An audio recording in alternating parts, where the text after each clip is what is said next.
The greatest mystery is not in the stars, but within us. One who does not know themselves walks like a traveler without a map, lost in illusions and fears. Self-knowledge is not a luxury, but the key to true transformation. Without it, we repeat patterns, trapped in shadows we do not understand. When we turn inward, we unveil hidden truths and find clarity. True education is not about accumulating knowledge, but illuminating the self. To know oneself is to be free, for only those who understand themselves can live with authenticity and wisdom. The world is not separate from us.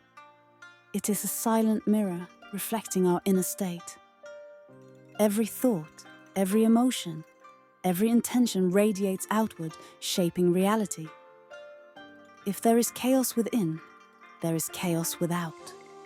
If we cultivate harmony, that peace ripples through existence like waves on water. We long for a better world, but forget that it begins within us. The change we seek does not come from outside, but from awakening inside. As we transform, we illuminate the path, and effortlessly, the world transforms with us. Since childhood, we have been shaped by words, gestures, and silences. Each wound we carry builds the image we create of ourselves, a fragile mask we desperately try to protect. When someone hurts us, it is not our true being that suffers, but this illusion we call the self. Pain thrives on resistance, on clinging to this fabricated identity. But what if, instead of defending it, we simply observed? In the simple act of seeing without judgment, suffering dissolves, and what is real can finally emerge. We carry within us a name, a story, a handful of memories that we call self. But are we truly this collection of labels? Like shadows cast on a wall, our identity is merely a reflection of the past, a fragile construction that separates us from others. The moment we see through this illusion, something dissolves. The boundary between self and other fades, leaving only what has always been there, a continuous flow of life, without barriers, without division, simply being. Thought is like a river that never stops, shaping our perception of the world, creating limits, fears, and desires. It builds labyrinths within us, making us believe we are its voices and images. But the one who observes thought is not thought itself. When we realize this, clarity emerges. We are not prisoners of these invisible chains. Suffering arises from the illusion that thought is the absolute truth. By seeing it for what it really is, a fleeting stream, we awaken to a serene freedom, where peace is not attained, but simply revealed.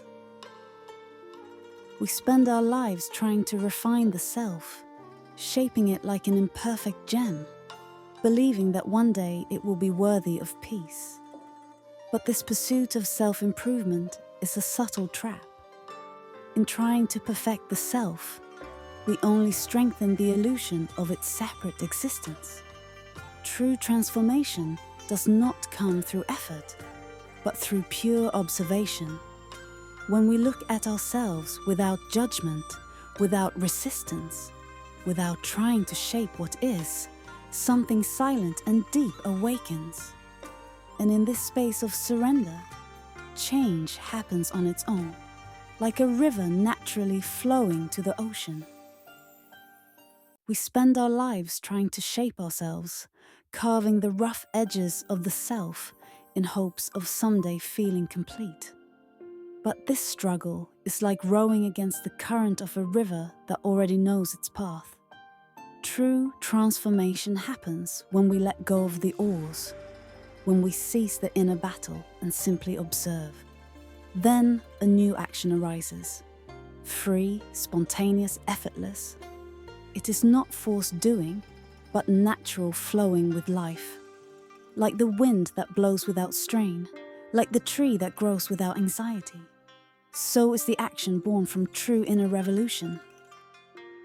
To observe without naming, without comparing, without interpreting, just seeing. It sounds simple, yet how often do we truly see something without the shadow of our concepts? When we look at a flower, don't we call it beautiful or ordinary, rare or insignificant? But if we contemplate it without the mind's filter, it reveals itself as it is, without needing to be anything for us. This small exercise teaches us the art of detaching from the self. Seeing without the observer is freeing ourselves from the chains of the past and the weight of judgment. It is allowing life to reveal itself in its purest essence, untouched by ego. If you found this video helpful, don't forget to like, subscribe, and hit the notification bell so you never miss more tips like this. Thanks for watching, and I'll see you in the next video.